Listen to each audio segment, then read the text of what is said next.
let's talk about where the money is being spent, and then specifically in pharmacotherapeutic spending. What's the trend in R&D, pipelines, managed care spending, patient out-of-pocket spending? What's the trend in terms of cost of medications? Where's all this going? Can you break it down? Yeah, I mean, I think from an R&D perspective, there has been somewhat of a downturn in terms of the investment based on some of the analyst reports that are out there today. But at the same time, you know, this past year we had more new molecular entities approved in this country than we have in the last 10 years. You know, it's the second year in a row where we've had more than 30 new products introduced. It doesn't appear that, you know, the number of drugs in the late phase pipeline is any less. In fact, it continues to grow annually.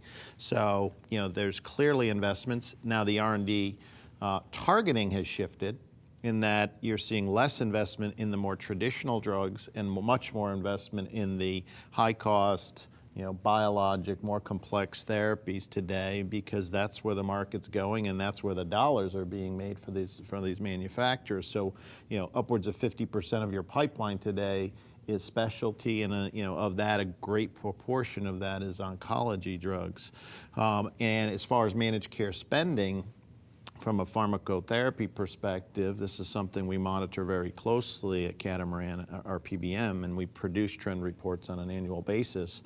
The trending has been pretty well maintained over the course of the last few years. Why? We've had this, you know, major patent cliff where large blockbuster drugs like Lipitor and several others over the course of the last few years have gone off patent, and that's, you know, that's enabled us to better control spending in the traditional market. So last year, I think our trend was a negative 1 or 2% for traditional drugs. What scares the crap out of all of us is that the trend in the specialty market is now 20, 25% per year because of, you know, more drugs, inflation rates for those drugs, expanded indications. Now they're being utilized in a lot of chronic conditions in an aging population.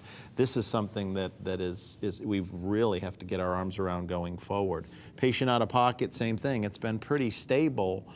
We do see some shifting in terms of benefits and, you know, cost sharing and movements to things like coinsurance and deductibles, but because of the growth in generic dispensing, the amount of generic products that are now available, the out-of-pocket is pretty well balanced for these patients, because what they previously were paying for branded drugs, they're paying much less now out-of-pocket in terms of copays for the generics. And as far as cost of medications, you know, last year we saw with branded drugs, the most commonly utilized branded drugs, we're seeing inflation rates, you know, above 10%, you know, triple, quadruple the consumer pricing index. That as well is a challenge.